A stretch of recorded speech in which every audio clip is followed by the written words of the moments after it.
All right, so now we're going to get back into our study of the classical groups, and the method we're going to use is we're going to start characterizing the different kinds of the different kinds of metrics we're interested in, their associated matrix, and then we're going to find the isometry group for each of those interesting metrics. And each of those isometry groups for each of the interesting metrics are going to be one of the classical groups. So let's begin by laying out one interesting metric.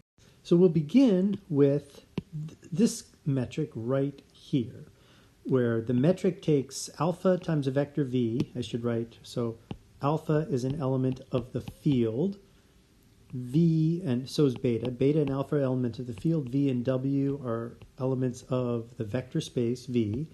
And we have our vector space with some basis, some n dimensions over a field. And the field now we're going to do is real or complex numbers. We're not going to talk about quaternions right now. And this metric is going to have the standard property where the guy on the left comes, the guy on the right comes out on the, wait a minute, I wrote this backwards, right? This is the Gilmore method. The guy on the right comes out on the left, the guy on the left comes out on the right, but we're dealing with real or complex numbers, so we can just pull them both out here, and there's no complex conjugation. So this is a bilinear metric in the real or complex numbers. Now the other thing, just for the sake of our proof, we are going to presume it's non-degenerate. So far we're going to be talking about a bilinear real or complex metric that is non-degenerate. And then, we've been talking about these kinds of things for a while. In fact, our whole last lecture was essentially this. But now we're going to add something very important. We're going to demand that it be symmetric. And the symmetry is encoded by saying v, w, the inner product of vector v with w is the same as the inner product of vector w with v. All right, so this is now our first interesting metric. And the real thing that made it, this is actually quite general. There are a lot of bilinear metrics out in the world. But this here is tantamount to saying, you know, EI, EJ equals EJ, EI, which is saying GI, J equals GJI, which is saying the matrix representation of G equals the matrix representation of G transpose. So that's the first metric we're interested in. So what we're going to do is we're going to study this metric, we're going to study its matrix representations, and then we're going to find the isometry group that preserves this metric. So let's begin. So I'm summarizing the basic principles right here, right? That's just what I said in the last screen. On the last screen, I didn't define non-degenerate. Non-degenerate means that V and W, if the inner product of V with W equals 0 for all W in the vector space V, that implies that V equals 0, right? That's what non-degenerate means. Meaning, if I can find any vector v whose inner product with every vector in the vector space is 0, then v equals 0 itself, right? There's no other vector in this vector space whose inner product is like that. Gilmore actually, when he does his proofs, he doesn't make that presumption. But for the sake of our proofs, we're going to make that presumption just because I want to move. Actually, the way I should say this is Gilmore doesn't make any proofs at all. That's why I'm going to do some proofs. And I'm going to do some proofs under the assumption that we have a non-degenerate metric. So we're dealing with bilinear, symmetric, non-degenerate, real or complex metric. All right, so now our first question is, well, given a bilinear, symmetric, non-degenerate, real or complex metric, what can we say about the values of G, I, J? And the truth is you can't say that much. You can definitely say that Gij has to equal Gji, right? We know that, but that's sort of by assumption. But that does say a lot. That cuts down, for example, on the number of different independent values of the inner product over EI and EJ that we have to specify. So that's good. But the non-degeneracy and the bilinearity, what about those things? Well, what we're going to show is that if we're given, well, first of all, if we're given a basis of our vector space, right? So our vector space V has some basis, some number of dimensions, and I'm not even going to write field anymore. I'm going to write real or complex. We know that we can create this matrix Gij, and we know that it equals the matrix Gji. So we got that. But what we want to show now is that I can find a transformation on this basis, and I can create a new basis, E hat. And in E hat, any matrix that has any inner product that has these properties, or that has, I guess, these properties right here, as mathematically encoded here, I can write that as a matrix in a very specific form. It's going to be a matrix with ones down the entire diagonal up to a point, and then minus ones for the rest, right? And it'll be zeros here and here, and this will be n by n. So there'll be some number of ones on the diagonal and some number of negative ones on the diagonal. And I can't tell you how many ones and how many negative ones. There could be n ones and 0 negative ones. There can be n minus 1 ones and 1 negative 1, right? That's possible. Or it could be all negative ones. But it will be some collection of those. And the only thing I need to know for that to be true is that it's bilinear, symmetric, non-degenerate, and real or complex, right? Once I know those facts, then I know I can definitely write the matrix in this form. Now, Gilmore kind of jumps to this step very quickly. He just asserts it and move on. This is a place where I'd like to say, okay, let's prove that this is the case. So we're going to actually do a proof right now. Also, what's subsequently true, what's also true as well, is if we're dealing with complex numbers, then it's all ones, right? So the fact that I've got ones and negative ones is really two separate cases. It's ones and negative ones as I described for real matrices, but it's all ones for complex matrices. All right, so let's see if we can prove that that's the case. So we're comfortable. See, we want to be really comfortable with how to represent a certain well-defined type of metric as a matrix, because we're looking for other matrices, right? We're looking for a matrix we can put here and here with its transpose, and we'll get some other G, right? And we want to kind of say all of those other G's, all of those other metrics are equivalent, essentially, to a metric written in this hatted basis where the metric has this beautiful simple diagonal form. Okay, so let's execute this proof. So we need to begin with a lemma because our proof is by induction. It turns out we're going to do this by induction. So we need to start with one little lemma.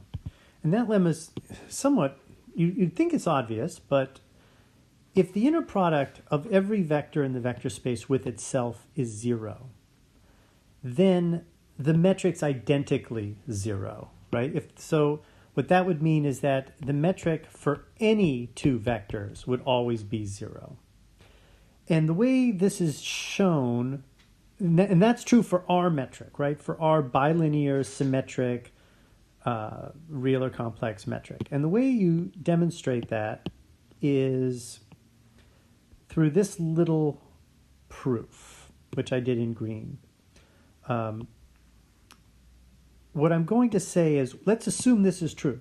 Assume that the inner product of any two vectors with itself, any vector with itself, the inner product of any vector with itself is 0. Well, here's a vector with itself, and here's a vector with itself. I'm taking an arbitrary vector v in the vector space and an arbitrary vector w in the vector space. But if I add them two together, that's a vector with itself, right? So this is 0. That's a vector with itself. So this is 0. But now we use all of our properties, our bilinear, symmetric, non-degenerate properties, right? Well, our bilinear and symmetry is what we're using, right? So I'm going to blow this up using bilinearity. And I get VV plus VW, that's this first set of terms, plus WV and WW. And then here I get minus VV minus W minus V minus W minus W minus WV minus W minus W. So now I start applying the rule. Well, any vector with itself is 0 under this assumption that this is a bilinear symmetric metric that in real or complex numbers that such that every vector inner product with itself is 0. So this goes away, that goes away, that goes away, and that goes away. That leaves us with these 4, right? But now we use bilinearity. So bilinearity, that minus sign comes out and cancels that minus sign. That minus sign comes out and cancels that minus sign. So these guys end up being plus like that. But it's symmetric. We're assuming that we have a bilinear symmetric matrix. So now this guy here and this guy here equal these guys here. So you end up with this, 4VW. But V and W were arbitrary. And this whole thing has to equal 0 because remember, that goes away and that goes away by this rule. So 4VW equals 0, which means the inner product of any two vectors equals 0. So this is a little lemma that we have to remember. And it wasn't totally obvious, but this is a implication of our choice of bilinear symmetric metric in the real or complex numbers. That's what is required for this fact to be true. If we couldn't use bilinearity, we couldn't pull out these little minus 1s, right? The minus 1 came out only because of bilinearity. Symmetry is what allowed us to add these together, right? So all of these facts were used. Oh, and the assumption of the lemma. Okay, so we got that lemma down. So the reason we went through that lemma is because we have yet to deal with our assumption of non-degeneracy. We're assuming that we're non-degenerate. So if we're non-degenerate, if we were degenerate, then there would be a case where there existed a certain V such that for any W you would always get 0, and V would not be 0 itself, right? But in this circumstance, the circumstance of the lemma, every inner product would be 0 with every two vectors, which would be a massively degenerate condition. So we know that this is not the case for our bilinear symmetric non-degenerate metric, that this can't be the case, that every vector's inner product with itself was 0, right? There's some vectors in our vector space whose inner product with itself is not, in fact, equal to 0. Now, I want to be careful and say that there are circumstances where you have metric who has vectors who every single vector's inner product with itself is 0, and this is not true. It's a real metric. It's a metric that's not totally 0. The reason that that's the case is because these basic assumptions aren't in play, right? In particular, those metrics are not symmetric metrics. Those metrics are anti-symmetric metrics. So these choices of properties are what make everything so work. So this lemma is only in effect for a symmetric metric, as we showed just a moment ago. All right, so what are we trying to prove? I want to prove that every metric that meets all these criteria, as I said, has diagonal elements that are either 1 or minus 1 and can always be put into this particular form with a bunch of 1s and a bunch of minus 1s along the diagonal. So that means whatever metric I have, however it's expressed, Gij, there'll be some basis that metric's expressed in. I can always make a basis transformation. I can find some transformation matrix A that will transform the basis such that Gij will go to G hat ij, and G hat ij will be in this form. It'll be diagonal, meaning G hat ij will equal epsilon delta ij, where epsilon is equal to either plus 1 or minus 1 depending on, whether you're in this range or in this range. Now notice, do not start getting things confused. This basis transformation from E mu to E mu hat, that's a basis transformation designed to change the matrix elements of Gij so that they're diagonal. So presumably G12 here does not have to equal 0, but G12 hat definitely has to equal 0, right? So there's some basis transformation that will that will convert this into this diagonal form, and that we know that that's A transpose. If we do this in, if we write this in matrix, sort of matrix description, it's the matrix of A transpose G matrix of A. Although I think in our Gilmore version, we are doing it the other way. The transpose is over here. But it doesn't matter. The point is, whichever basis system and notational system you choose, you take the matrix that's transposed, the original G, and you can get the matrix interpretation of G in the new basis.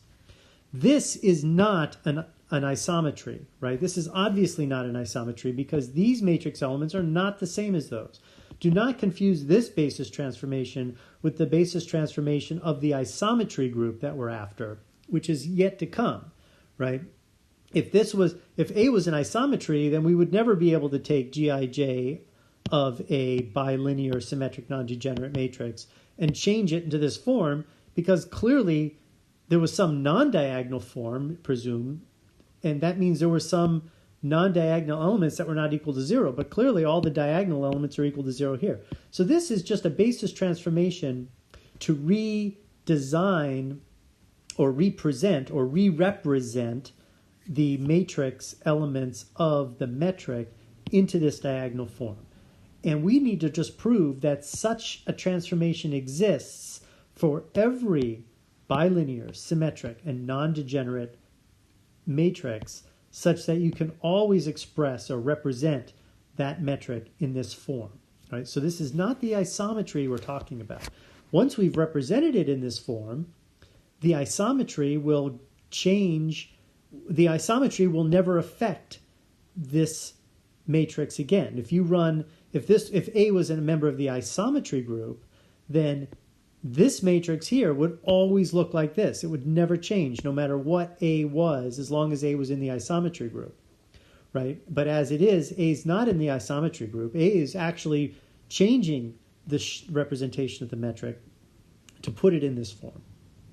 And so our goal is to show that this can be done for any bilinear, symmetric, non-degenerate, real or complex metric. All right, we're going to start this with an induction proof of diagonalization or diagonalizability. And what I'm going to try and prove is that Gij is at least equal to 0 when I does not equal j, or when or it equals some number that's not equal to 0. I guess not equal to 0. How do I want to write that? Well, let's just say some number alpha that's not equal to 0 when I equals j. So I want to say that there's always going to be a basis where this is true, which is akin to saying that there is a basis transformation, that this is true for any n-dimensional vector space that has a bilinear, non-degenerate, symmetric metric. I'll call this bilinear, symmetric, non-degenerate, BSN, bilinear, symmetric, non-degenerate metric. So that's a simpler thing than showing all these 1s and -1s on the diagonal. Let's just show it's diagonalizable first, right? So that's where we're going to start. So I want to show that if I have my E1, E2, E3, to En, that E1, E1, E2, E2, all of these through En are not 0. So this is G11, G22, GNN, but all of the others are in fact 0. So what we do is we start with the idea that because we have a non-degenerate metric, we know that there is some vector in that space that has a non-zero inner product with itself, right? That's what non-degeneracy means. If there was no vector in the space that had a non-zero inner product with itself, then the entire metric would be zero, right? As long as that was the point of the lemma. So we're going to say that that non-zero vector, that non-zero inner product, self-inner product vector is En. We can assign that to this last one, and we call that En. And that guy does not equal zero. All right, that's by assumption. And we know it's okay, but because that comes from the lemma. The non-degeneracy of the metric says that that has to be the case. All right, so we're trying to show this.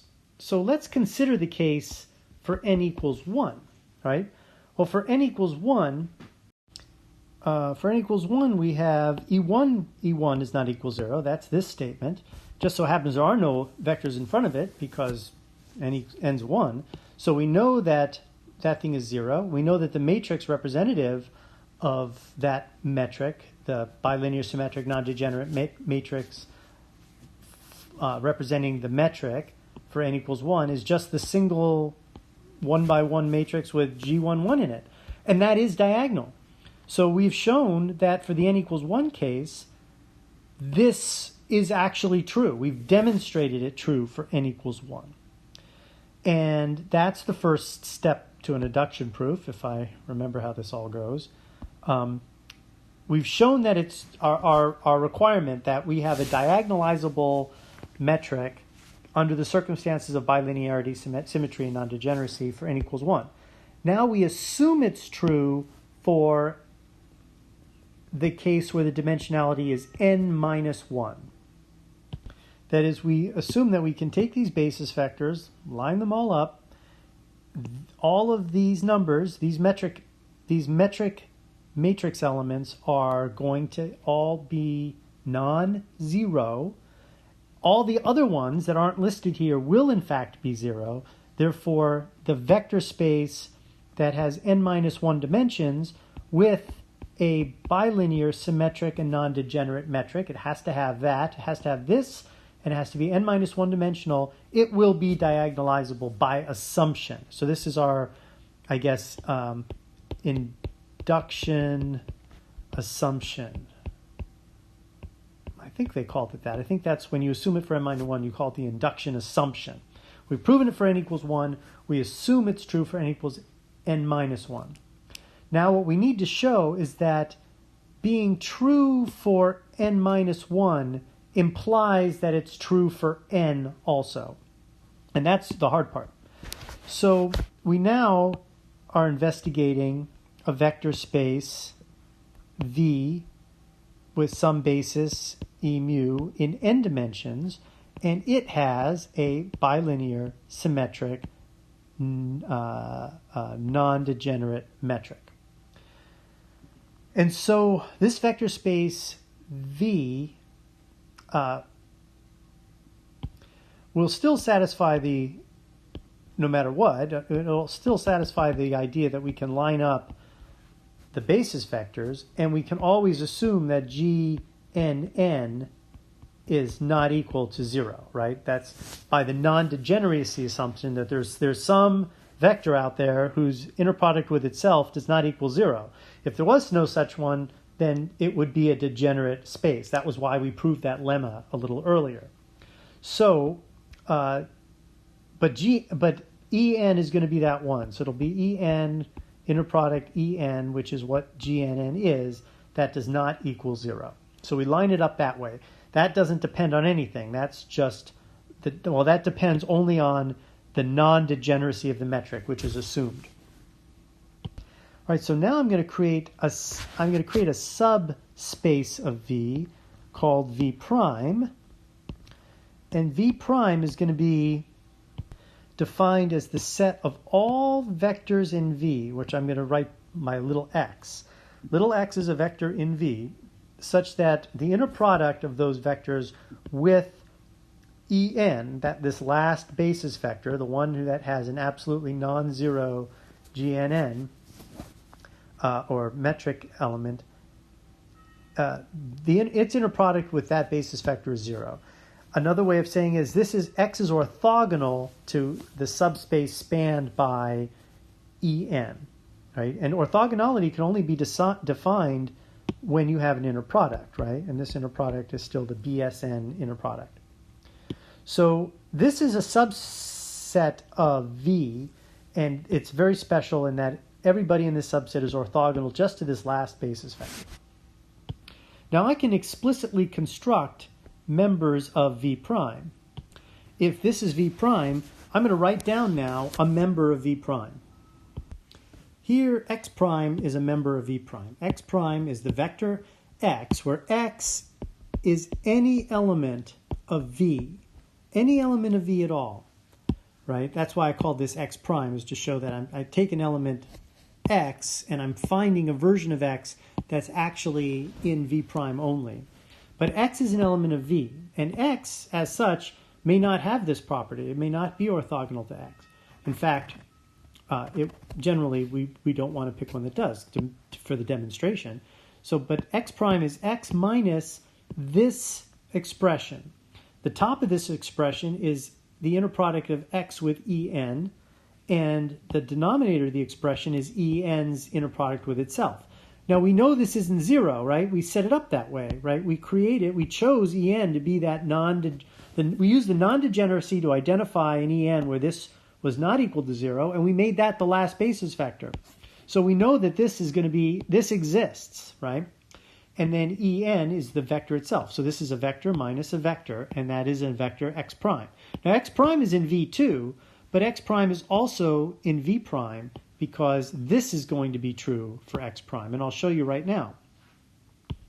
I just rewrite, well, what I'm going to do is I take the inner product of both sides. This is an equality, the inner product of the left side and the inner product of the right side. I use linearity on the right side, so I get the inner product of En with X and the inner product minus the inner product of En with this thing here. And now I use bilinearity to pull this out. And remember, it's not sesquilinear, so I don't have to, well, even if it was sesquilinear, when I pulled it out, it wouldn't come out. The right side wouldn't come out with a conjugation. But regardless, this is all bilinear, so it just comes out. And we get this, yeah, so this here comes out front. And GNN and ENN, this is the same thing, right? This is defined as that. This GNN is shorthand for the inner product of En with itself. And therefore, this cancels with this, and then ENX and ENX, this inner product subtracts from that inner product to give you 0. Therefore, the inner product of En with X prime equals 0, which is the requirement to be in V prime. So guaranteed, X prime will be in V prime. And by the way, this should be no surprise, right? If this is one of the basis vectors, this down here is the magnitude of the basis vector with respect to itself. All of these inner products, by the way, are BSN, right? I feel the need to bring it around because it's so important to what we're doing here, right? But the point is that this basis vector divided by this is, and I'm going a little off script here, that is essentially a unit vector, right? You've normalized this basis vector by dividing it by its inner product with itself. So this is basically a unit vector. And this is essentially the projection of a vector onto the direction En, right? So effectively what you've done is you've basically subtracted the part of X that projects in the En direction, right? So you've eliminated essentially one of the basis vectors from the description of X, and what was left is a different vector, X prime, which is just the projection of X on the subspace that doesn't contain En, right? And the reason I'm saying that is because it should be somewhat intuitive that the dimension of this vector space is going to be n minus 1, because no vector in that vector space has a component in the En direction, right? That's what this was all about. No vector in the vector space V prime has a component in the En direction. Therefore, the sum of two vectors in V prime will not have a component in the En direction. And the negative of a vector won't have a component in the En direction. Therefore, it's a space where if you add two vectors, you stay in the space. Every vector has an opposite vector. The zero vector is in that space. So V prime is a vector space in its own right. And as such, it's a vector space and it has a basis that's n-1 dimensional. So you can start to smoke out what we're doing. We had a vector space V, a vector space V, and from that, V has all the properties we're interested in particular this bilinear, symmetric, non-degenerate metric. We have this vector space V, and we've now, by its existence, we've proven that there's a vector space V prime that has n-1 dimensions. Now we have an induction hypothesis on an n-1 dimensional vector space. However, the induction hypothesis assumes a bunch of things. It assumes your vector space is n-1 dimensional, right? So that we're assuming that the assumption is that we can diagonalize it, but the assumption is predicated on having an n-1 dimensional vector space, but also a non-degenerate bilinear symmetric metric that works only on this n-1 dimensional vector space, meaning it has to be an inner product space of n-1 dimensions where that inner product is bilinear, symmetric, and non-degenerate. What we've created is a vector space of n-1 dimensions, but we haven't given it a inner product that is bilinear, symmetric, and non-degenerate. We have one for V, however. So now the question is, can we take our BSN metric on V and find a BSN metric on V prime? And this seems pretty easy. It seems like we have, whoops, boy, my whole point was almost wiped out right there. We have this, the n-dimensional vector space with the n-dimensional inner product space, and we've shown that it definitely implies the existence of an n-1 dimensional vector space, but we don't have a BSN metric. In fact, we don't have any metric here. But we have one here. Can we use this metric to create a metric, a BSN metric here? And if we could, then we're allowed to make the induction hypothesis for this space.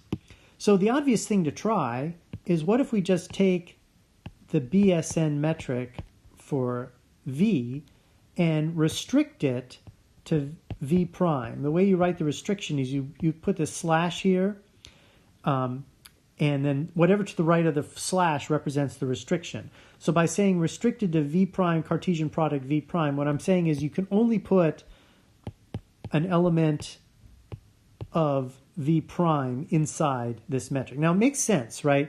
Because this is good for any two vectors in V can go into this metric. So any two vectors in V prime can certainly go into this metric because V prime is a subset of V. So that's fine. And therefore, we already know right away if we do this, if we restrict it to V prime cross V prime, it's going to be bilinear and it's going to be symmetric because the bilinearity and the symmetry are good for any two vectors you put in there, including any vectors from V prime. The problem is the non-degeneracy, right? We know that we know that the non-degeneracy is the issue. In other words, this could be a non-degenerate metric when considered for all vectors in V, but it's possible that it turns out when restricted to V prime, all of a sudden it's degenerate. That means there's some element of V prime such that x prime W prime equals 0 for all W prime in V prime. And in order for this not to be 0, this guy actually has to be from the portion of V that's not V prime, right? That's possible that could happen.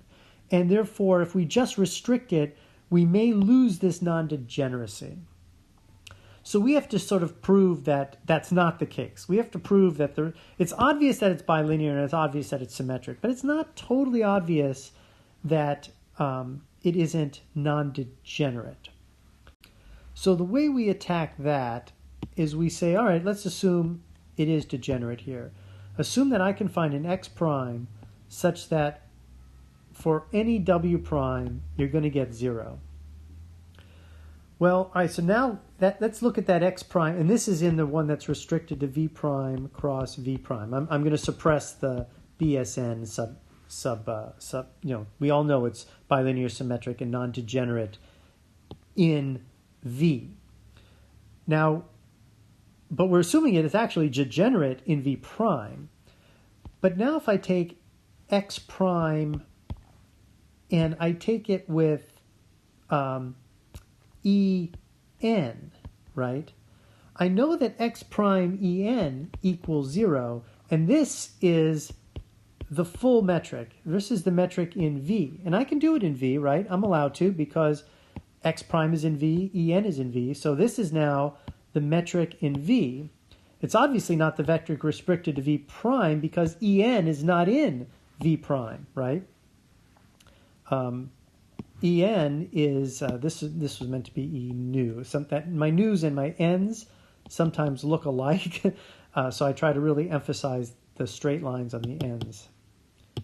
So E nu. The point being that this is guaranteed to be 0. So x prime, when taken with any vector in V that's not in V prime, is going to be 0. Its inner product with such a vector will be 0, because if I take some vector, say I take some vector W that's an element of V, but W is not an element of V prime, right? So I know that W can be represented as W alpha E alpha, which is an element of V, and therefore W equals W1 E1 plus W2 E2 all the way to Wn En. Well, the problem is when I take the inner product of W with En, right? Oh no, I'm sorry. When I take the product of W with x prime, right? By linearity, I get the problem of I get the inner product of x prime with W1 E1. Well, that's in V prime because W1 E1 is in E prime. So that's by hypothesis 0 because we're assuming that it's degenerate when restricted to V prime. X prime with V2 E2, that's also 0. X prime with V3 E3 is also 0. The problem is x prime Wn En is also 0, which means x prime with any vector in V will equal 0. But that's counter to the basic hypothesis that the metric in V is not degenerate, right? We've proven that if it's degenerate in V prime cross V prime, and V prime is constructed so that this is true, then x prime is degenerate in V also. But V is a non-degenerate metric by assumption. Ergo, our original assumption was wrong. This can't be the case. It can't be true that the restriction of the BSN metric in V on V prime is non-degenerate. Therefore, we now have a metric, BSN, that restricted metric, V prime cross V prime, that's a bilinear symmetric metric on V prime. So now we have V prime as an inner product space with a bilinear symmetric non-degenerate metric. So we are now allowed to make the induction hypothesis that this is diagonalizable. So now it's easy to see. Once we know that the vectors on that are diagonalizable, I take the basis vectors for V prime, E1, E2, E3, to En minus 1. I assume they're diagonal because by the induction hypothesis, And then En, by the construction of how V prime was constructed, I know that En equals 0 for I less than n, right? That was how we constructed V prime to begin with back here, right? That was this construction. I know that all of those inner products will be equal to 0, but I also know that En does not equal 0 by the construction of V, right? How I constructed V. Therefore, this is now a diagonal sequence. So by assuming the existence of V with all the right properties, I was able to create an existence of a n-1 dimensional vector space with a BSN inner product that I could then invoke the induction hypothesis, and then with the assumption of the induction hypothesis on these guys, I was able to infer that all of these are diagonalizable, which means I was able to prove what we're seeking to prove based on the n-1 assumption, and I've already shown that it's true for n equals 1. Phew. So now I know that you can always diagonalize a BSN metric. Okay, so now that we've proven that it's diagonalizable, we got to prove these things about the ones and the minus ones. So let's start with just laying out the basis vectors, and this is now the basis where the metric is diagonal. Gij equals Gji, and we now know that we can do that. So now I'm going to make another change of basis. I've already changed the basis to get this diagonal metric, so that's good. Now I got to change the basis again to see if I can get it into the 1 minus 1 form. Well, it's not too tough, right? I'm going to take the inner product of each of these basis vectors with itself, but I know what those are. That's G11, this is G22, and this is GNN. And none of these are 0, and none of these are, well, none of them are 0, right? And all of the other matrix elements are 0. Wait a minute. What? This is true by symmetry, guys. What I meant was Gij equals 0 if I does not equal j, right? That's the proof we just went. This is just the symmetry statement from the assumptions of the BSN, right? The BSN assumptions. Okay, but anyway, I still line them up, and these are the only matrix elements of the metric, and I'm now going to make a basis transformation to E hat, where E hat 1 is going to be 1 over the square root of G11 E1. E hat 2 equals 1 over the square root of G22 E2. And E hat n is 1 over the square root of GNN En. Now this is fine for complex numbers, right? For complex numbers, you can always take the square root. You know these numbers exist. You can always take the square root of any complex number. And if I do this in a bilinear metric, it's very clear. What I'll get is, right, I start with this will be G hat I, right? G hat I is defined this way. I make these substitutions like this. That's just a basis change. And then I use bilinearity and I pull these guys out. It's complex, so I don't have to worry about coming out to the left or the right because we're dealing with complex numbers in this case.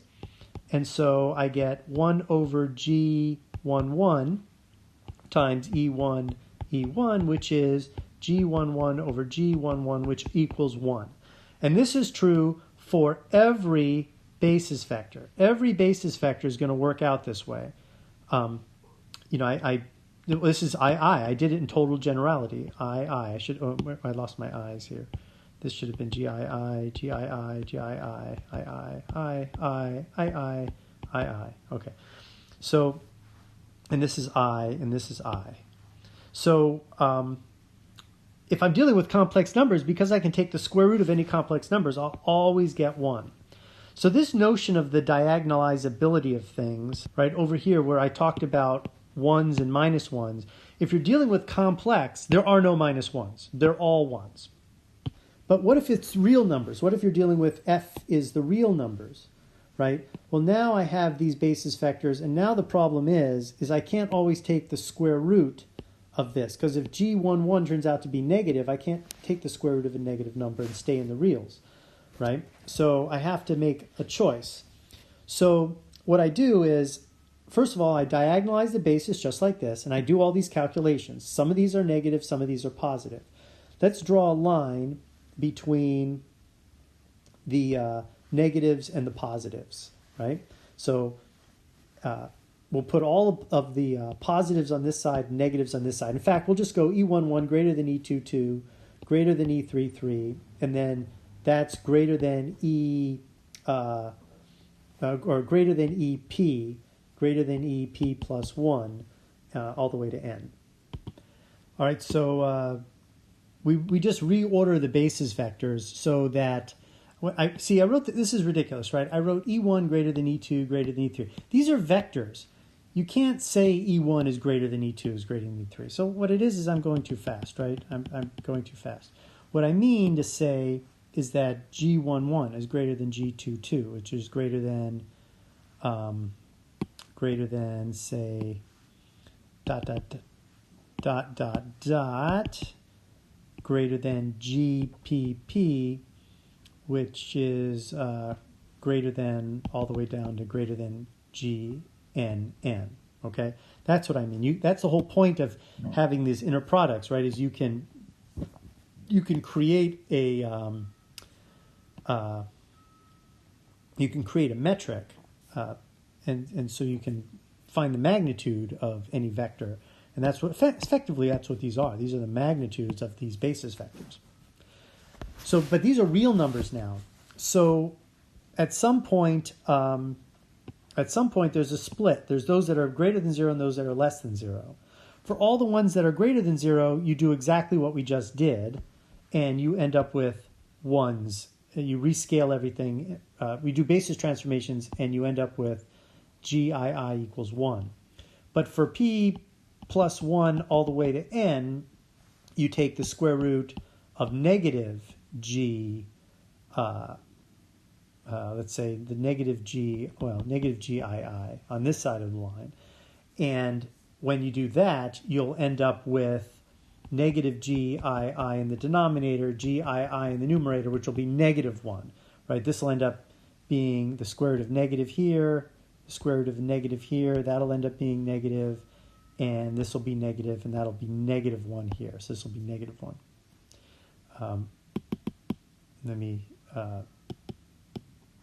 This will end up being negative 1 equals negative 1. So for the ones on this side of the line, it'll be less than 1. Okay, so there you have it. That proves it for the reals and for the complexes in the case of a bilinear, symmetric, non-degenerate metric. So I think this lecture's gone on long enough. We've gone out of our way now to show the canonical form for a bilinear, symmetric, non-degenerate metric. So now we have two ways to go. We can now do this for a sesquilinear metric, and we can do this for anti-symmetric metrics, right? So sesquilinear or anti-symmetric, and we can discover what those canonical forms are, right? The canonical form for the bilinear was these ones and minus ones, right? And for we can now show that it's very similar for a sesquilinear metric, and but then we have to study anti-symmetric metrics. And those are the metrics that are of interest to us, and understanding their canonical forms is important. But then we have to discover the isometry group for each of these types of metrics, and we haven't gotten there yet. So we'll finish the canonical forms up, and then we'll start hunting down the isometry groups. And there's a lot of redundancy in the way I'm doing this because that's just the way I roll. Okay, so we'll see you next time.